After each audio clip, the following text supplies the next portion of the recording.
Ötən gecə Şabranda baş verən ağır qəzada ölənlərin kimliyi müəyyənləşib.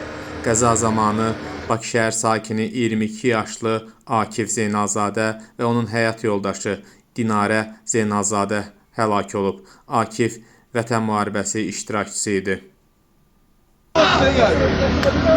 Çəkin o qırağım tərəfə.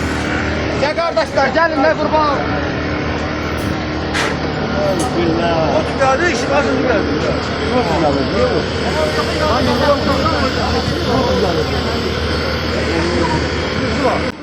Hadisə şahidlərinin sözlərinə görə Azsaman sürücüsü əks istiqamətdə hərəkət zolağına çıxaraq qarşıdan gələn yük maşını ilə toqquşub. Qəza zamanı meyitlər avtomobildə sıxılmış vəziyyətdə qalıb. Hadisə yerindən meyitləri çıxarmaq üçün əraziyə Fövqəladə Hallar Nazirliyinin xilasediciləri cəlb olunub. Hazırda faktla bağlı araşdırma aparılır.